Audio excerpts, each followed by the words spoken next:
Kelsey Nicole Nelson here with Fox Sports Radio, live in New York at the Roc Nation headquarters, where we just finished a great media briefing for E1, the brand new sport coming here to America in Miami next week. I'm here with the man behind the vision, none other than founder and CEO Rodi Basso. Rodi, first of all, thank you for having us. It's been so great to learn about E1. What makes you most excited just about the sport coming here, coming to Miami, and Americans learning more about the sport that you founded?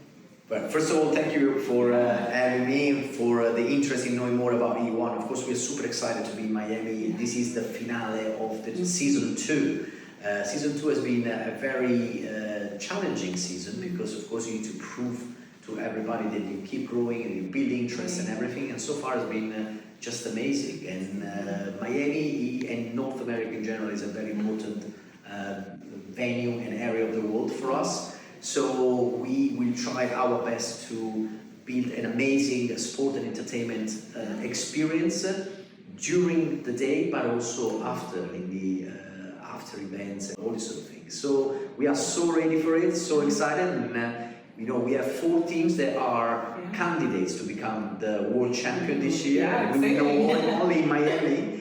And this adds a lot of emotion and energy to the weekend. That's amazing. So I know you were talking about the sport, kind of keeping it boutique, but also wanting fans to have access. You talked about a fan fest, but also kind of the exclusive viewership, right? That fans will get on the ground. We also know it'll be on CBS and Paramount. But talk about how many people we're expecting in Miami, and kind of how will this probably differ from some of the other large sporting events that do come to town?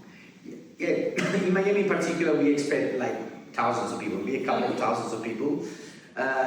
This year we won't have our fan zone just for the matter of location and where we're going to be racing, but we will have a big hospitality with a lot of events also around, and also thought leadership panels, and there is also an incredible surprise for the Saturday, which we will announce soon in terms of adding value and adding entertainment to the race weekend. So yeah, there will be a lot going on. Hey, so we're going to be boots on the ground, and we're excited to get down there. One of the things that you touched on with your own background working for NASA, which you always bury the lead, I feel, with your background that you've had a chance to work about. We love analytics in America. We love analytics when it comes to sport. I feel like just hearing you talk about, just the actual boats themselves, I thought was just so impressive. So people can really see that these are athlete pilots, I'll call them, that are competing, right? Like you said, for the championship. So talk a little bit more about E1, the boats, and what people will witness.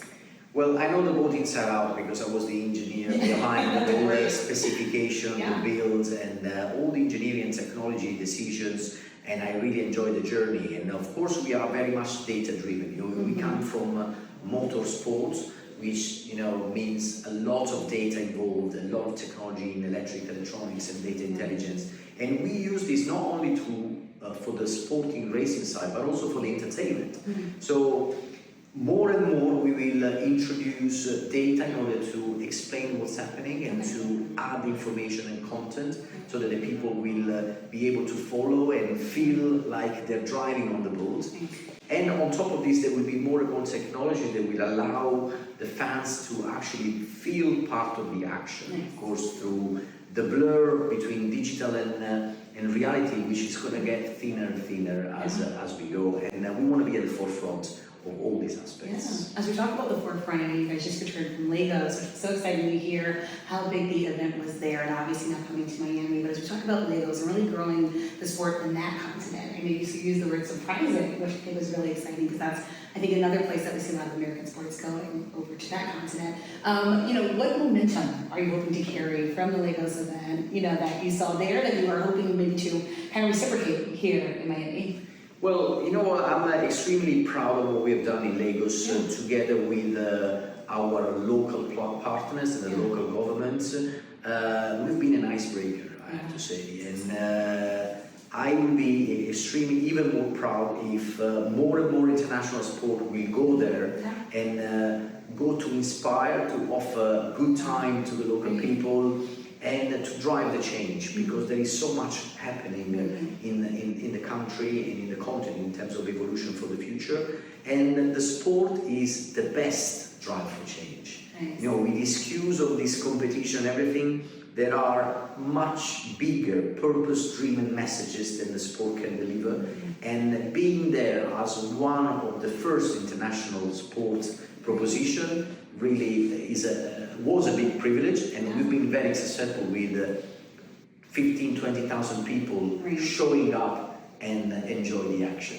Yeah, and as we talk about international sports in the U.S., we know we just wrapped up the FIFA Club World Cup.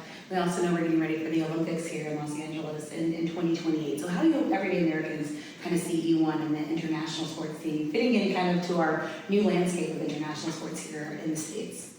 Well, absolutely. For us, it's important to be here because, again, the US is very much opening itself to so many sports proposition, different kind of sports, and maybe they are not the most followed in the beginning, but they are growing in interest. I mean, one example that is very close to me is Formula One, of course, and we know how popular this is becoming.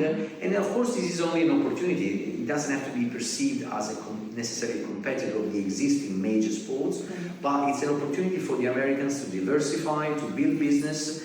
And I have to say, and I say this not because I'm in New York, but because I do believe it, the way in US the sport industry is managed and designed is the most advanced and the most efficient by a business standpoint. So it's not only a matter of receiving the other sports, but also as a promoter of a new sport, we are also getting back so much in terms of how to make our sport better and better and relevant in the world. That's exciting. Before I let you go, we know one of the hot topics here in the U.S. is the rise of women sports and women in sports. And you touched on in the press conference. We have so many big male athlete names, right? With Tom Brady, LeBron James, and even in entertainment, right? Who doesn't love Will Smith? But I know you also touched on wanting a female owner in the sport. So I'd love to kind of hear, like, what is the access looking like? How does somebody become an owner? What's the entry point? And then what are you kind of hoping, that females in the U.S. hope to see anyone? Well, absolutely. As you mentioned, for us, it's important to keep a good balance